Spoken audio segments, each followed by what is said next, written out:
প্রথম public show, কিন্তু আমাদের জার্নিটা শুরু হয়েছে 2 বছর আগে। প্রথমে ফেসবুক থেকে আমরা কন্টেন্ট দেওয়া শুরু করি, মানুষজন পছন্দ করে। বেশ কিছু দেশে বিদেশে আমরা শো করা শুরু করি। পরে জার্নালিস্ট ভাইদের একটু মনোযোগ আকর্ষণ হয়, পরে আমরা চ্যানেলে শো করা শুরু করি, গান করা শুরু করি। Now this is our first public show. এটা সোশ্যাল মিডিয়ার মাধ্যমেই, মিউজিকের মাধ্যমেই ওর সাথে গানে কথা হতো প্রথম দিকে। তো আমরা প্ল্যান করলাম যে একবার দেখা করি, একটা কিছু বানাই, কন্টেন্ট করি, যেহেতু এখন সোশ্যাল মিডিয়ার যুগ। জাস্ট বাট কোনো চিন্তা করে আগে পরে ছিল না যে এটা প্রফেশন হবে বা কোনো কিছু। জাস্ট দিয়েছি, মানুষ পছন্দ করেছে, মানুষের কমেন্টস ভালো লেগেছে। সো এই এক্সাইটমেন্টে প্রত্যেক সপ্তাহে সপ্তাহে দিতাম, তো দিতে দিতে হয়ে গেল আর কি সব কিছু।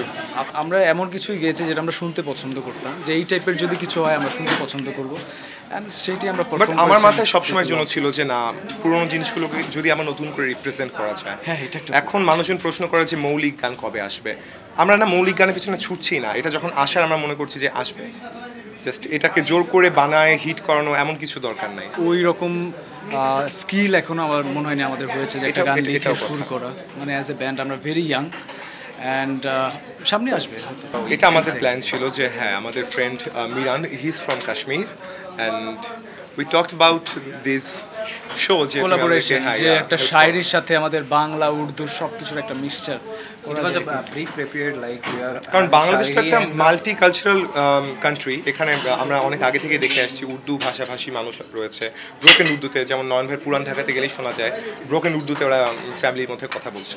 আবার আমার ফ্যামিলিতে দেখা যাচ্ছে যে রবীন্দ্রসঙ্গীত, নজরুল সঙ্গীতের মানে একটা ভাইব আছে। এই জিনিসগুলোকে আমরা মিক্স করার চেষ্টা করছি একসাথে। একটা সময় ছিল যে বাংলাটাকে খুব বেশি ফোকাস দেওয়া হতো, অন্যান্য উর্দু বললেই কেমন করতো মানুষ, যে উর্দু ভাষা। এখন এই জিনিসটা ওপেন হয়ে গেছে। নতুন বাংলাদেশে আমরা আসলে অনেক বেশি স্বাধীন কীরকম, যে যা আমরা বলতে চাচ্ছি, যা আমরা করতে যাচ্ছি, পারফর্ম করতে যাচ্ছি, আমরা ওইটা পারছি আর কি। মানুষ পছন্দ করছে, মানুষ একটু নন জাজমেন্টাল হয়ে গেছে। আগে যে জাজমেন্টটা ছিল, এখন আমার মনে হচ্ছে মানুষের হয়ে গেছে। এটা তো আমাদের মিউজিশিয়ানসদের অবদান, অফকোর্স, আমাদের জন্য।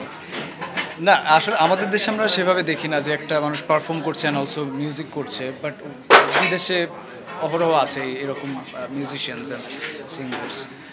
ওই জায়গা থেকে আমরা একটু নতুন কিছু করার চেষ্টা করছি। সামনে গিয়ে হয়তো আমরা আরও একটু সিস্টেমেটিক ডান্সে যাবো, হয়তো গানের সাথে সাথে we are dancing on performance.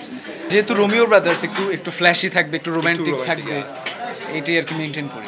Just হ্যাঁ, নামের সাথে ব্র্যান্ডিংটা যেতে চায়। দর্শকদের উদ্দেশ্যে বলবো, রোমিও ব্রাদার্স খুব নতুন একটি ব্যান্ড, কিন্তু অনেক বড় বড় স্বপ্ন দেখছি আমরা। যদি আপনারা আমাদের সাথে থাকেন, আমরা আমাদের মিউজিক ইন্ডাস্ট্রিকে আরও এক ধাপ সামনে নিয়ে যাব, আর একটু এক্সাইটিং একটা জায়গায় নিয়ে যাওয়ার চেষ্টা করছি।